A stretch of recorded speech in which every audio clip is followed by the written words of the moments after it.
بسم اللہ الرحمن الرحیم الحمد للہ رب العالمین وصلی اللہ علی محمد وآلہ الطاہرین ولعنۃ اللہ علی اعدائہم اجمعین الی قیام یوم الدین وقال اللہ تعالی وهو اصدق القائلین وما محمد الا رسول قد خلت من قبله الرسل افإن مات وقتل انقلبتم على اعقابكم ومن ينقلب على عقبيه فلن يضر الله شيئا وسيجزي الله الشاكرين صدق اللہ العلی العظیم۔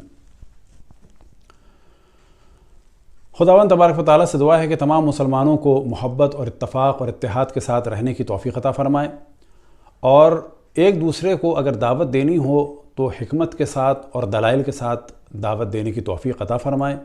نہ فقط یہ اتحاد اور اتفاق مسلمانوں کے درمیان ہو بلکہ تمام ادیان اور مذاہب کے ساتھ، اور جب بھی دعوت دی جائے تو احسن طریقے سے اور محبت کے ساتھ دعوت دی جائے، اور اگر اختلافات ہوں علمی اعتبار سے تو ان کو علمی اعتبار ہی سے ڈسکس کیا جائے، اور عالم اسلام میں بعد رسول اللہ صلی اللہ علیہ وسلم یا بالفاظ دیگر ان کی شہادت اور قتل کے بعد جو قتل عام کا سلسلہ شروع ہوا، ان کے اہل بیت کو قتل کیا گیا اور ان کے اہل بیت کے چاہنے والوں کو قتل کیا گیا، غرض یہ کہ پورے خاندان رسالت کو کبھی ظلم و ستم کا نشانہ بنایا گیا اور خصوصاً قتل کیا گیا۔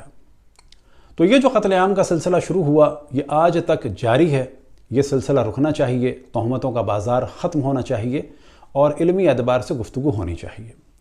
ہم نے سابقہ نشست میں رسول اللہ صلی اللہ علیہ وسلم کی شہادت اور قتل کے بارے میں جو قرآن سے امکان ظاہر ہو رہا تھا اس کا ہم نے ذکر کیا، اور یہ بتاتے چلیں کہ رسول اللہ صلی اللہ علیہ وسلم کو ہمیشہ سے دشمنوں نے قتل کرنا چاہا، بچپن سے لے کے اعلان نبوت تک اور اعلان نبوت کے بعد سے لے کر شہادت تک انہیں ہمیشہ خطرہ رہا۔ ان خطروں کا جو اہم ترین ایک مرکز تھا وہ بنو امیہ، خصوصاً ابو سفیان اور اس کے طرفدار تھے، اور وہی خطرہ آپ کی شہادت کے بعد اسی خاندان سے آپ کے بھائی اور وصی اور ولی یعنی مولا امیر المؤمنین علیہ الصلوۃ والسلام کو رہا، اس نے جنگیں کی اس کے بیٹے معاویہ نے، اور پھر اسی نے جنگ کی آپ کے نواسے امام حسن سے، اور اسی کی نسل سے یزید نے قتل کیا آپ کے دوسرے نواسے امام حسین کو اور آپ کے گھر والوں کو اسیر کیا، جبکہ خود معاویہ کی ماں نے اور ابو سفیان کی بیوی نے رسول اللہ صلی اللہ علیہ وسلم کے انتہائی چاہنے والے اور محبت کرنے والے چچا جناب حمزہ کو قتل کروایا اور ان کا کلیجہ چبایا، اور اسی نسل سے سفیانی ہوگا جو رسول اللہ صلی اللہ علیہ وسلم کے 12ویں خلیفہ اور امت مسلمہ کے 12ویں امام مہدی علیہ السلام سے جنگ کرے گا، اور سفیانی کی مذمت میں روایات شیعہ اور سنی دونوں میں ہیں۔ اور سفیانی کون ہے تو کہا جا سکتا ہے، بہت ہی مختصر ترین اس کا تعارف کرایا جائے تو ابو سفیان کی نسل سے ہوگا۔ تو نہ فقط یہی خاندان بلکہ بہت سارے ایسے لوگ تھے کہ جو عالم اسلام میں داخل ہو چکے تھے اور آپ کو قتل کرنا چاہتے تھے، اور یہ جنگیں اسی لیے تھیں کہ آپ کو قتل کیا جائے، جنگیں اس لیے تو نہیں تھیں کہ آپ سے ڈسکشن کیا جائے یا کچھ مکالمات کیے جائیں یا مناظرات کیے جائیں۔ تو آپ کو ہمیشہ سے خطرہ رہا، اور اس وقت ہمارا موضوع ہے، اور ان موضوعات کو ڈسکس کرنے کا ہدف یہ ہے، اور ہم بتاتے چلیں کہ ہم کچھ بھی کتب اہل تشیع سے بیان نہیں کر رہے، جو کچھ بیان کر رہے ہیں کتب اہل سنت سے بیان کر رہے ہیں، اور انہیں بیان کرنے کا ہدف یہ ہے کہ اگر کبھی کوئی ہمارا عالم یا ذاکر یا کوئی شخص بیان کر دے تو اس وقت یہ نہ کہا جائے کہ یہ شیعوں کا نظریہ ہے اور شیعوں کو قتل کیا جائے اور انہوں نے توہین کر دی۔ لہٰذا حوالوں کے ساتھ ان کو بیان کرنے کا اصل ہدف ہی یہی ہے۔ تو اس وقت ہماری گفتگو کا عنوان ہے کہ جب آپ جنگ تبوک سے واپس آ رہے تھے تو آپ کو قتل کرنے کی کوشش کی۔ اب یہ منافق 12 تھے، 13 تھے، 14 تھے یا 15 تھے، تاریخ میں ان کا ذکر ہوا، لیکن کم سے کم جو تعداد بیان ہوئی وہ 12 بیان ہوئی۔ اب یہاں پر یہ سوال کیا جا سکتا ہے کہ اس ٹاپک کو آج ڈسکس کرنے کا کیا فائدہ ہے؟ تو یاد رہے کہ صحیح مسلم میں ان منافقوں کے لیے نقل ہوا کہ ان کی جو جنگ ہے حرب للہ ولرسولہ فی الحیات الدنیا و یوم یقوم الاشہاد، کہ ان منافقین کی جو جنگ ہے یا بالفاظ دیگر جو ان کا انحراف پیدا کیا ہوا ہے، یہ رسول اللہ سے اور اللہ سے اس دنیا میں بھی ہے اور قیامت تک جاری رہے گا۔ اب آپ یہاں پر سمجھ سکتے ہیں کہ یہ کوئی سادے منافق نہیں تھے۔ اب ایک ٹاپک یہ ہے کہ یہ منافق کون تھے، تو بعض جگہ ملتا ہے فلان فلان، بعض جگہ کچھ افراد نے سوال کیا کہ ہم بھی تھے، اور بعض جگہ نام بھی آئے، گو کہ ان روایات کو اگر علمی اعتبار سے دیکھا جائے تو اہل سنت کے نزدیک وہ صحیح ہیں، لیکن کہہ دیا جاتا ہے کہ یہ غلط ہیں اور یہ ان کا حق ہے، اور ہم بھی یہی کہیں گے کہ اگر وہ غلط کہہ رہے ہیں تو ہم مان لیتے ہیں، لیکن اگر کوئی ان کو بیان کر دے گو کہ وہ ضعیف نہیں ہیں، تو پھر یہ نہ کہا جائے کہ یہ کسی شیعہ کا نظریہ ہے۔ ہم اپنا کوئی نظریہ بیان نہیں کر رہے، اس گفتگو کا اصل موضوع ہی یہی ہے کہ کتب اہل سنت میں شہادت رسول اللہ صلی اللہ علیہ وسلم سے کیا کیا موضوعات نقل ہوئے۔ انشاءاللہ بعد میں ہم اہل بیت علیہم السلام نے جو ارشاد فرمایا اسے بھی انشاءاللہ کبھی نقل کریں گے۔ تو اس وقت ہماری گفتگو کا عنوان ہے کہ جب آپ جنگ تبوک سے واپس آ رہے تھے۔ اب یہ واقعہ اتنا سادہ نہیں ہے۔ کس اعتبار سے؟ ایک اعتبار تو یہ کہ اس کا ذکر قرآن مجید میں ہوا۔ ارشاد خداوند تبارک و تعالی ہے، یحلفون باللہ ما قالوا وَلَقَدْ قَالُوا كَلِمَةَ الْكُفْرِ وَكَفَرُوا بَعْدَ إِسْلَامِهِمْ وَهَمُّوا بِمَا لَمْ يَنَالُوا۔ اب یہاں پر اگر دقت کی جائے کہ سورہ توبہ کی آیت نمبر 74، اب ہم بتاتے چلیں کہ اس موضوع کو ڈسکس کرنے کی ضرورت کیوں ہے۔ تو پہلی بات یہ کہ یہ موضوع یعنی آپ کو جب آپ تبوک سے واپس آ رہے تھے تو آپ کو قتل کرنے کی کوشش کی، اس کا ذکر قرآن مجید میں بھی ہوا۔ اور دوسری وجہ کیا ہے کہ صحیح مسلم میں بھی ان منافقوں کے بارے میں یہ کہا گیا کہ ان کی جنگ ان کی زندگی سے لے کے قیامت تک چلے گی۔ حرب للہ ولرسولہ فی الحیات الدنیا ویوم یقوم الاشہاد۔ تو معلوم ہوا کہ یہ کوئی سادے منافق نہیں ہیں،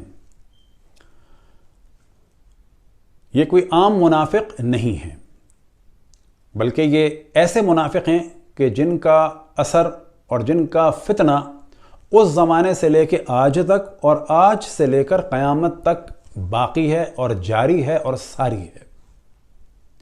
اب یہ کون ہیں؟ تو بعض جگہ کتب اہل سنت میں فلان فلان کہا گیا، اور بعض جگہ 12، کہیں 13، کہیں 14، کہیں 15۔ 12 کا عدد زیادہ مشہور ہے۔ پھر بعض اصحاب نے سوال کیا کہ ہم بھی ان میں تھے، کیا ہمارا نام بھی رسول اللہ صلی اللہ علیہ وسلم نے تم سے لیا؟ اور بعض جگہ کتب اہل سنت میں صحیح روایت کی صورت میں بعض نام آئے، اور جن راویوں سے نقل ہوئے وہ سب ثقہ تھے، جن راویوں سے نقل ہوئے وہ صحاح ستہ کے روات تھے، لیکن ظاہر ہے کہ وہ موضوع قابل قبول نہیں تھا۔ تو ان میں سے ایک راوی کی جس کو انشاءاللہ بعد میں بھی ڈسکس کریں گے، ولید بن جمع یا ولید بن عبداللہ بن جمع۔ اب گو کہ وہ ثقہ ہیں، لیکن ان کو رد کیا گیا، خصوصاً ابن حزم نے رد کیا۔ کس لیے؟ اس لیے کہ ان سے ایک روایت نقل ہوئی ہے اس کو رد کیا جائے۔ ہم اس روایت کو ثابت کرنا بھی نہیں چاہتے، اس روایت کو اس لیے بیان کر رہے ہیں کہ کل کو اگر کسی شیعہ کتاب میں وہ روایت مل جائے، یا کوئی ذاکر بیان کر دے یا کوئی عالم بیان کر دے، تو یہ نہ کہا جائے کہ یہ شیعوں کا نظریہ ہے، بلکہ یہ ہمارا نظریہ نہیں ہے، یہ ایک روایت ہے، کتب اہل سنت میں ہے، گو کہ وہ روایت صحیح ہے۔ اب وہ اگر اس کو نہیں مانتے تو یہ ان کا حق ہے۔ تو سب سے پہلے جس کتاب سے ہم نقل کرتے ہیں اور گفتگو کو آگے بڑھاتے ہیں اور داستان بتاتے چلیں، تو یہ ہم بتاتے چلیں کہ جنگ تبوک سے جب آپ واپس آ رہے تھے تو واپس آتے ہوئے حرف بحرف اس کو ہم پڑھ دیتے ہیں۔ سب سے پہلے تاریخ ابن کثیر یعنی بدایہ نہایہ، جلد نمبر 5 اور صفحہ نمبر 41۔ جب رسول اللہ صلی اللہ علیہ وسلم غزوہ تبوک سے واپس تشریف لائے تو آپ نے منادی کا حکم دیا، تو اس نے اعلان کیا کہ رسول اللہ صلی اللہ علیہ وسلم گھاٹی کو پکڑے ہوئے ہیں، بس اسے کوئی نہ پکڑے۔ اسی اثنا میں حضرت حذیفہ رضی اللہ تعالی عنہ رسول کریم صلی اللہ علیہ وآلہ وسلم کے آگے چل رہے تھے اور حضرت عمار رضی اللہ تعالی عنہ پیچھے چل رہے تھے کہ ڈھاٹے باندھے ہوئے اونٹوں پر سوار ایک گروہ آ گیا۔ پس وہ حضرت عمار رضی اللہ تعالیٰ پر پل پڑے اور وہ حضرت رسول کریم کے پیچھے پیچھے چل رہے تھے، اور حضرت عمار رضی اللہ تعالیٰ عنہ اونٹوں کے چہروں پر مارنے لگے۔ رسول کریم صلی اللہ علیہ وآلہ وسلم نے حضرت حذیفہ رضی اللہ تعالیٰ عنہ سے فرمایا قد قد، یعنی آہستہ آہستہ، حتیٰ کہ رسول اللہ صلی اللہ علیہ وآلہ وسلم وادی میں اتر گئے۔ پس جب آپ اترے اور حضرت عمار رضی اللہ تعالیٰ عنہ واپس آئے تو آپ نے فرمایا اے عمار، کیا آپ نے لوگوں کو پہچان لیا؟ انہوں نے جواب دیا میں نے عام اونٹوں کو پہچان لیا۔ جبکہ لوگ ڈھانٹے باندھے ہوئے تھے، آپ نے فرمایا کیا تمہیں معلوم ہے کہ ان کا ارادہ کیا تھا؟ انہوں نے جواب دیا اللہ اور اس کا رسول بہتر جانتے ہیں۔ آپ نے فرمایا ان کا ارادہ تھا کہ اللہ کے رسول کو لے جا کر پھینک دیں، یعنی گھاٹی سے بلندی سے پھینک دیں۔ یہ ہے اصل داستان۔ اب اگر یہاں پر ایک موضوع آپ دیکھیں کہ جناب عمار سے رسول اللہ صلی اللہ علیہ وآلہ وسلم نے سوال کیا۔ اب حضرت حذیفہ رسول اللہ صلی اللہ علیہ وآلہ وسلم کا اونٹ پکڑے ہوئے تھے، حضرت عمار پیچھے تھے۔ پیچھے سے حملہ ہوا، حضرت عمار نے ان کو سواریوں کو مارنا شروع کیا تاکہ یہ بدک جائیں اور آگے نہ آ سکیں۔ پس اب یہاں پر نوٹ کرنا شروع کریں آپ کہ اصل موضوع کیا تھا۔ یہاں پر یہ کہنا کہ راستہ بڑا خطرناک تھا، اس وجہ سے رسول اللہ صلی اللہ علیہ وآلہ وسلم یہاں سے گزر رہے تھے، ایسا نہیں ہے۔ بلکہ یہاں پر اگر آپ دیکھیں تو منادی کا حکم دیا گیا کہ ہم گھاٹی سے گزریں گے اور باقی فوج وادی سے گزرے، دو راستے تھے۔ یہاں سے آپ کیوں گزرے جبکہ یہ راستہ خطرناک تھا؟ وجہ یہ تھی کہ رسول اللہ صلی اللہ علیہ وآلہ وسلم بتانا چاہتے تھے کہ مجھے اس وقت بھی خطرہ ہے انہی لوگوں سے کہ جو میرے ارد گرد ہیں۔ ورنہ آپ یہ بتائیے، ہر آدمی یہ سوال کرے کیوں وہ خطرناک گھاٹی سے گزرے جبکہ 30,000 کی فوج ایک سادے راستے سے گزر سکتی تھی؟ آپ بھی اسی سادے راستے سے گزر جاتے۔ خطرہ مول لینے کی ضرورت کیا تھی؟ خطرہ مول لینے کی ضرورت یہ تھی کہ بحکم خداوند تبارک و تعالی یہ آپ کو حکم تھا کہ تم یہاں سے گزرو۔ مولا امیر المومنین کو آپ نے مدینہ میں چھوڑا ہوا تھا اپنا نائب بنا کر، اور صرف 2 افراد کو لے کر آپ اس گھاٹی سے گزرے، جناب عمار اور جناب حذیفہ کو۔ بس پہلی بات یاد رہے کہ یہ راستہ خطرناک تھا، جبکہ ایک سیف راستہ بھی تھا کہ جو آپ نے اختیار نہیں کیا، صرف اس لیے کہ آپ بتا سکیں کہ میرے ان افراد میں منافق ہیں اور یہ مجھے قتل کرنا چاہتے ہیں، پہلی بات۔ دوسری بات یہ کہ حضرت عمار آگے ہیں، حضرت عمار پیچھے ہیں، حضرت حذیفہ آگے ہیں، انہوں نے لوگوں کو روکا۔ تو یہ گھاٹی اتنی چوڑی تھی کہ ان کے بھی اونٹ چل رہے تھے۔ اصل میں ان کا ہدف کیا تھا کہ یہ پیچھے سے آگے حملہ کریں، رسول اللہ صلی اللہ علیہ وآلہ وسلم کو اٹھا کر گھاٹی سے نیچے پھینک کر شہید کر دیں۔ لیکن حضرت حذیفہ ان کو لے کے اس خطرناک گھاٹی سے باہر آ گئے، اور اس دوران حضرت عمار یاسر رضی اللہ تعالی عنہ نے انہیں مصروف رکھا۔ جب آپ واپس آئے اور یہ لوگ پھر بھاگ گئے پیچھے کے پیچھے، تو آپ نے سوال کیا، یعنی رسول اللہ صلی اللہ علیہ وآلہ وسلم نے سوال کیا جناب عمار رضی اللہ تعالی عنہ سے کہ کیا تم نے انہیں دیکھا؟ تو انہوں نے فرمایا کہ ان کے چہرے تو ڈھکے ہوئے تھے۔ لیکن اب یہاں بڑا عجیب ایک معاملہ ہے کہ عربی کے حوالے بھی آپ کے سامنے پیش کریں گے۔ قد عرفت عامۃ الرواحل، اور بعض جگہ بیان ہوا قد عرفت رواحل فلان و فلان، کہ میں نے ان سب کے اونٹوں کو پہچان لیا۔ اور ایک جگہ بیان ہوا کہ میں نے ان کے اور ان کے فلان فلان کے اونٹوں کو پہچان لیا۔ اب یاد رکھیں یہ 30,000 کی فوج ہے، تقریباً 30,000 اس میں لگ بھگ سواریاں ہیں، لیکن حضرت عمار کچھ اونٹوں کو بھی پہچان گئے۔ یہ بہت سینسٹیو موضوع ہے، اونٹوں کو پہچان گئے۔ یہ بالکل ایسا ہے جیسے کہ ہم آج بعض لوگوں کی گاڑیوں کو پہچانتے ہیں، اس زمانے میں بھی لوگ ایک دوسرے کے جانوروں کو، اونٹوں کو پہچانتے تھے۔ چہرے ڈھکے ہوئے تھے، یہ الگ موضوع ہے، لیکن سواریوں کو حضرت عمار پہچان گئے تھے۔ اور بعض جگہ نام لے کے پہچان گئے تھے۔ اسی طریقے سے بعض روایات میں یہ ہے کہ رسول اللہ صلی اللہ علیہ وسلم نے نام بتائے، تو بعض جگہ یہ ہے کہ یہ لوگ خود پہچان چکے تھے، اور اسی طرح سے جناب حذیفہ بھی پہچان چکے تھے۔ تو پہلا یہ موضوع تھا بدایہ و نہایہ کا۔ اب یہاں پر ایک اور موضوع ہے اسی صفحے پہ، صفحہ نمبر 40 میں، وہ بھی آپ کے سامنے بیان کر دیتے ہیں۔ راوی بیان کرتا ہے کہ حضرت عمار رضی اللہ تعالی عنہ نے حضرت نبی کریم صلی اللہ علیہ وسلم کے اصحاب میں سے ایک آدمی سے سرگوشی کی۔ کس میں سے؟ اصحاب میں سے۔ اب یاد رکھیں کہ ان تمام موضوعات میں ان منافقین کا نام نہیں لیا جا رہا کہ جن کا کھل کے لیا جاتا تھا۔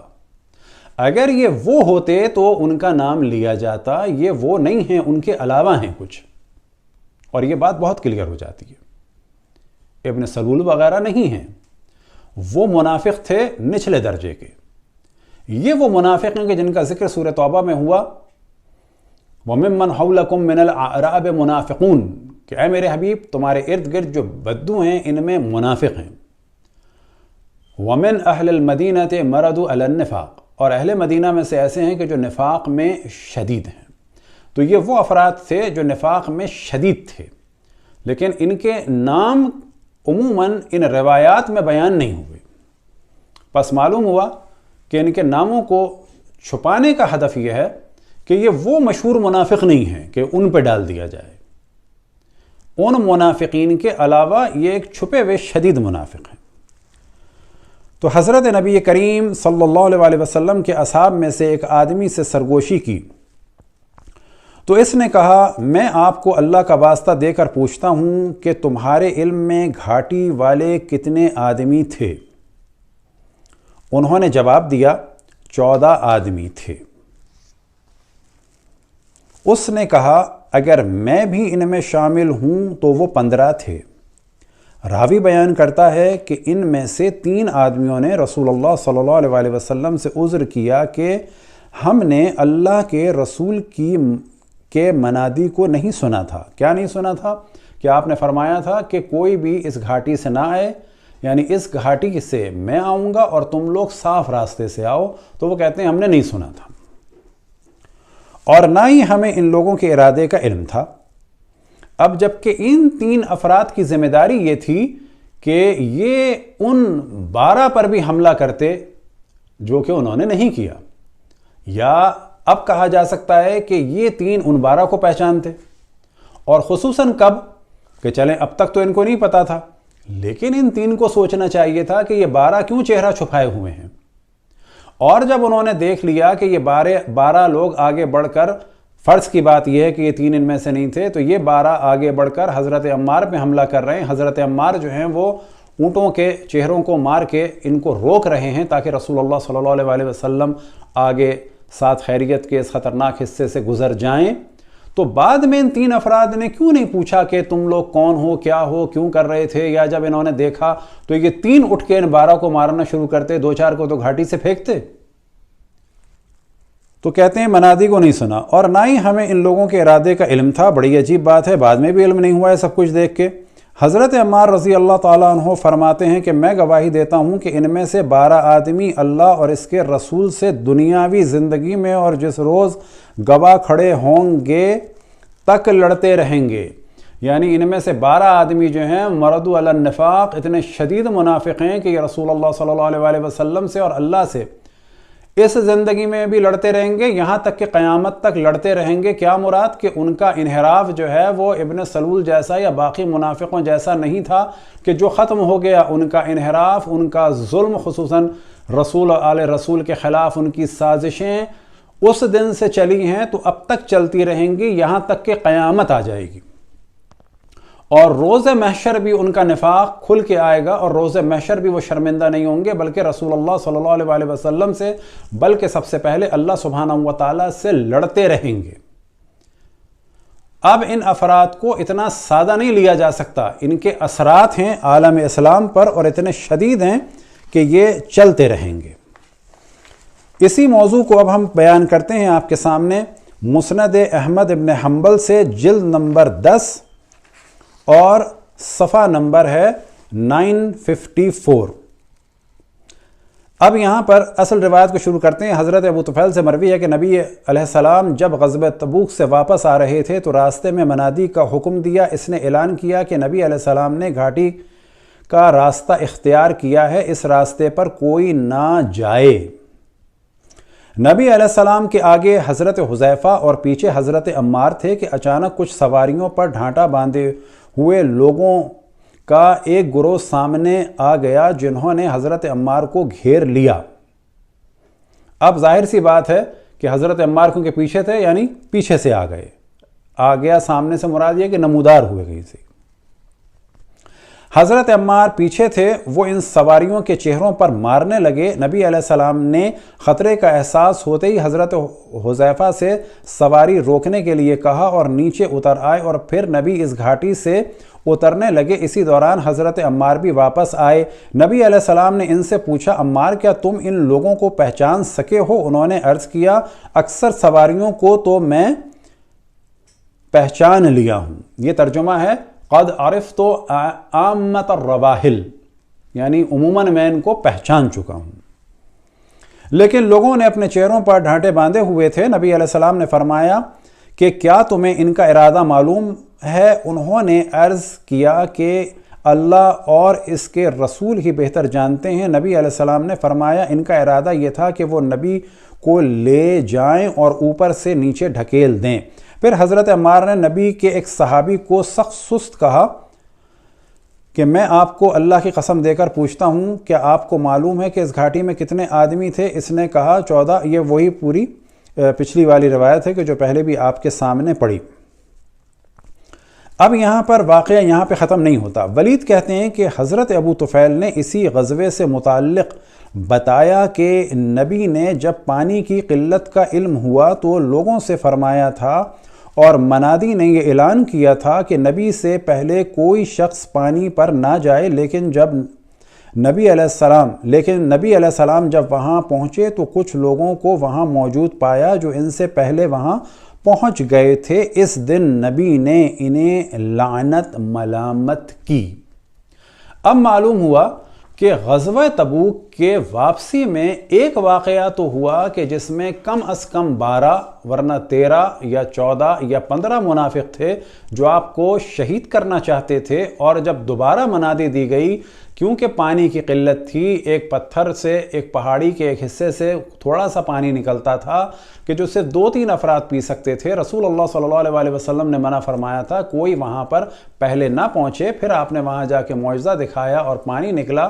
اب یہ ایک امتحان تھا گھاٹی سے گزرنا تاکہ لوگوں کو پتہ چلے کہ ارد گرد منافق موجود ہیں۔ پھر آپ نے پانی کا اعلان کیا۔ یہ بالکل وہی والا موضوع تھا جیسے کہ بنی اسرائیل سے کہا گیا تھا کہ کوئی بھی پانی نہ پیے، جیسے کہ بنی اسرائیل سے کہا گیا تھا کہ ہفتے کے دن مچھلی کا شکار نہ کریں۔ یہ امتحان تھے انبیاء کی جانب سے۔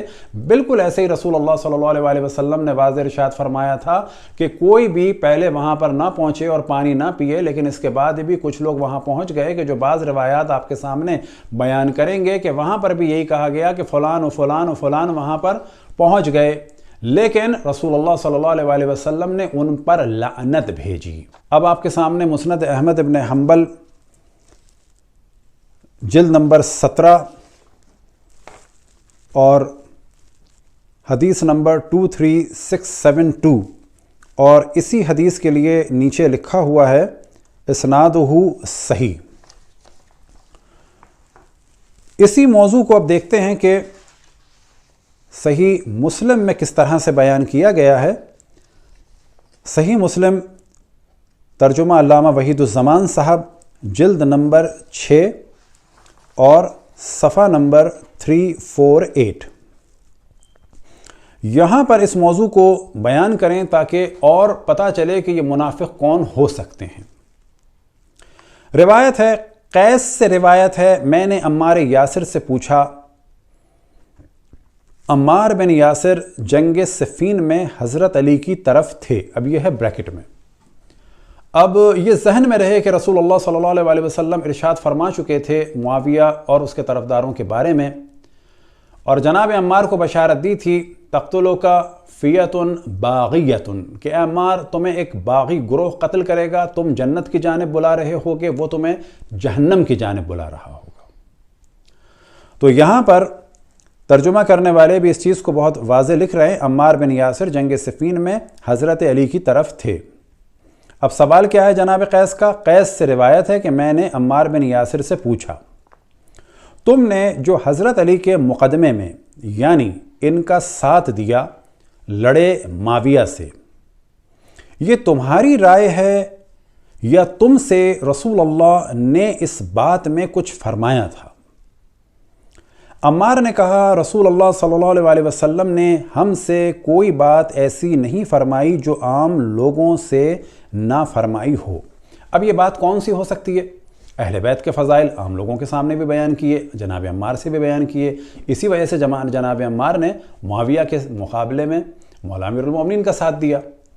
رسول اللہ صلی اللہ علیہ وسلم تمام مسلمانوں سے کہہ چکے تھے، یا علی لا يحبك الا مؤمن ولا يبغضك الا منافق، کہ اے علی تم سے کوئی بغض نہیں رکھ سکتا، بغض کا تعلق دل سے ہے، جنگ اور لعنت ملامت تو قطعاً منافق بنا دیتی ہے۔ اے علی تم سے کوئی بغض نہیں رکھ سکتا مگر یہ کہ وہ منافق ہو، اور کوئی محبت نہیں کر سکتا مگر یہ کہ مومن ہو۔ یہ پتا تھا جناب عمار کو، آپ نے یہی فرمایا کہ ہم سے کوئی ایسی بات خاص نہیں کہی جو اوروں سے نہ کہی ہو۔ تمام مسلمانوں سے کہا تھا کہ جو علی کا مخالف ہے وہ منافق ہے، لہذا جناب عمار نے مولا علی کا ساتھ دیا۔ بہت واضح سی بات ہے۔ لیکن یہاں پر آپ دیکھیں کہ یہ جواب کیا فرماتے ہیں، جناب عمار کیا جواب دیتے ہیں۔ تو سوال کرنے والے نے کیا سوال کیا؟ قیس سے روایت ہے کہ میں نے عمار یاسر سے پوچھا، اب وہ جنگ صفین میں تھے، عمار یاسر جنگ صفین میں حضرت علی کی طرف تھے، تم نے جو حضرت علی کے مقدمے میں یعنی ان کا ساتھ دیا لڑے معاویہ سے، یہ تمہاری رائے ہے یا تم سے رسول اللہ صلی اللہ علیہ وسلم نے اس باب میں کچھ فرمایا تھا؟ عمار نے کہا رسول اللہ صلی اللہ علیہ وسلم نے ہم سے کوئی بات ایسی نہیں فرمائی جو عام لوگوں سے نہ فرمائی ہو، لیکن حضرت حذیفہ نے مجھ سے بیان کیا کہ رسول اللہ نے فرمایا میرے اصحاب میں 12 منافق ہیں، ان میں سے 8 جنت میں نہ جائیں گے یہاں تک کہ اونٹ سوئی کے ناکے سے گھسے، یعنی اس کا جنت میں جانا محال ہے، اور 8 کو ان میں سے دبیلا سمجھ لے گا، دبیلا پھوڑا یا دمل۔ اور 4 کے باب میں اسود یہ کہتا ہے جو راوی ہے اس حدیث کا کہ مجھے یاد نہ رہا۔ تو یہاں پر یاد رکھیں کہ 4 کے بارے میں جو اسود خاموش رہے وہ جان کا خطرہ تھا، اور یہ آ جائے گا کہ جناب حذیفہ بھی فرماتے تھے کہ مجھے قتل کر دیا جائے گا اگر میں بتاؤں کہ جو میرے دل میں ہے۔ تو قتل کا خوف تو تھا، جس طرح سے خلافت کے پہلے کینڈیڈیٹ جناب سعد ابن عبادہ کو قتل کر دیا اور کہا گیا کہ ان کو جنہوں نے مار دیا تھا۔ تو یہاں پر واضح ہوا کہ آپ یہ سمجھ سکتے ہیں کہ سوال ہو رہا ہے جناب عمار سے، اور جناب عمار جنگ صفین میں شہید ہو گئے تھے۔ یہ سوال ہوا ہے جنگ صفین کے دوران، اور وہ جنگ صفین میں مولا امیر المومنین کا ساتھ دینے کے لیے جو دلیل بیان فرما رہے ہیں وہ جناب حذیفہ کی اس روایت کو بیان فرما رہے ہیں کہ انہوں نے فرمایا تھا کہ میرے اصحاب میں سے 12 منافق ہیں۔ تو اس سے پتہ چلا کہ جنگ صفین کے کھلاڑیوں میں سے کچھ کھلاڑی بھی اور جنگ صفین کے بانیوں میں سے کچھ بانیوں کا تعلق اس موضوع سے ضرور نکلتا ہے کہیں نہ کہیں۔ دوسری حدیث ہے صفحہ نمبر 349 پر، اور حدیث نمبر ہے 7037۔ ابو طفیل سے روایت ہے کہ عقبہ کے لوگوں میں سے ایک شخص اور حذیفہ کے درمیان کچھ جھگڑا تھا جیسا لوگوں میں ہوتا ہے۔ اب یہ یاد رکھیں کہ جناب حذیفہ عام لوگوں جیسے نہیں ہیں، جیسا کہ ہمارے عام طور پر برادران اہل سنت جب بھی اصحاب کو بچانا چاہتے ہیں تو عام لوگوں پر لے آتے ہیں، اور جب اعتراض کیا جائے تو خاص لوگوں میں لے جاتے ہیں۔ تو یہ جھگڑا کوئی جناب حذیفہ کا کہ جو سچے ترین لوگوں میں سے تھے، رسول اللہ صلی اللہ علیہ وسلم کے رازدار تھے، تو عام کوچے بازار کے لوگوں کی طرح سے ان کے جھگڑے نہیں ہوتے تھے کہ اس سے جھگڑا ہو گیا، اس سے جھگڑا ہو گیا، کھایا تو جھگڑا ہو گیا، گرمی لگی تو جھگڑا ہو گیا، پیاس لگی تو جھگڑا ہو گیا، غصہ آیا تو جھگڑا ہو گیا۔ معاذ اللہ حضرت حذیفہ رضی اللہ تعالی عنہ اور اصحاب خاص اور باوفا اور اصحاب واقعی رسول اللہ صلی اللہ علیہ وآلہ وسلم واقعاً بہت ہی بلند و بالا شان پر فائز تھے، بہت ہی بالا اور بلند مقام پر فائز تھے اور بہت ہی شان والے تھے۔ ابو طفیل سے روایت ہے کہ عقبہ کے لوگوں میں سے ایک شخص اور حذیفہ کے درمیان کچھ جھگڑا تھا جیسا لوگوں میں ہوتا ہے۔ وہ بولا، تم کو خدا کی قسم دیتا ہوں اصحاب عقبہ کتنے تھے؟ اب آپ یہ دیکھیں، یہ شخص سوال کر رہا ہے اور در حقیقت یہ موضوع باقی اور موضوعات سے سمجھ میں آ جائے گا۔ وہ شخص اگلوانا چاہ رہا ہے جناب حذیفہ سے اور بعد میں ان کو قتل کرواتا کہ میں تھا یا نہیں تھا۔ اب یہاں پر یہ دیکھیں کہ اس روایت میں اس شخص کا نام کیوں نہیں ہے کہ جو جھگڑا کر رہا ہے جناب حضرت حذیفہ سے۔ جناب حذیفہ کا ذکر ہے، جناب حذیفہ کے جھگڑے کا ذکر ہے، اس شخص کا ذکر نہیں ہے کہ جو یہ پوچھنا چاہ رہا ہے جناب حذیفہ سے کہ یہ بتاؤ کتنے لوگ تھے۔ اب یہ بھی بات واضح ہے کہ یہ پوچھ رہا ہے اور یہ ہے کون؟ عقبہ والے لوگوں میں سے ہے۔ کتنی عجیب بات ہے، اس پہ دقت کریں۔ لوگوں نے حذیفہ سے کہا، جب وہ پوچھتا ہے تو بتا دو اس کو۔ انہوں نے کہا، ہم کو خبر دی جاتی تھی رسول اللہ صلی اللہ علیہ وآلہ وسلم سے کہ وہ تیرے سوا 14 آدمی ہیں۔ اب وہی والی بات آ گئی، عقبہ والے آدمی سے وہ کہہ رہے ہیں کہ تمہارے علاوہ وہ 14 ہیں، یعنی کتنے ہیں؟ 15 ہیں۔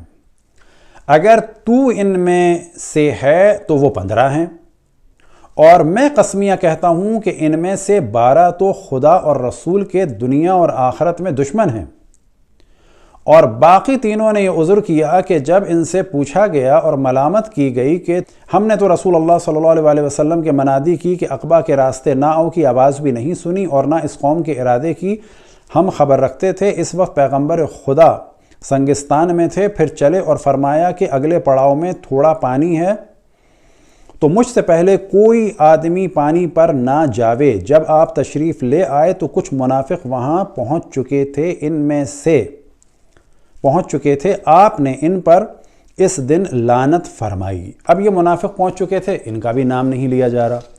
تو یہ معاملہ تو بیان ہوا صحیح مسلم سے اور بہت واضح ہو گیا کہ لوگ بھی جانتے تھے کہ عقبہ والے لوگ کون ہیں، کیونکہ جب روایت نقل ہوئی، لوگوں کے سامنے جھگڑا ہوا، لوگ پہچانتے تھے اس شخص کو کہ یہ بھی عقبہ والے لوگوں میں سے ایک ہے۔ بس یہ کہنا کہ رسول اللہ صلی اللہ علیہ وآلہ وسلم نے منع کر دیا تھا، بتایا نہیں تھا، تو یہ احتمال دیا جا سکتا ہے کہ نہ بتانے کے لیے کیا وجہ ہے۔ ایک روایت ہے جو آپ کے سامنے بیان ہوگی کہ رسول اللہ صلی اللہ علیہ وآلہ وسلم نے جناب حذیفہ سے فرمایا تھا کہ تمہارے بات کیا ہوگا، اور اس وقت پھر خاموش رہنا اور اطاعت کرنا۔ وہ موضوع انشاءاللہ جناب حذیفہ کے ضمن بیان ہوگا۔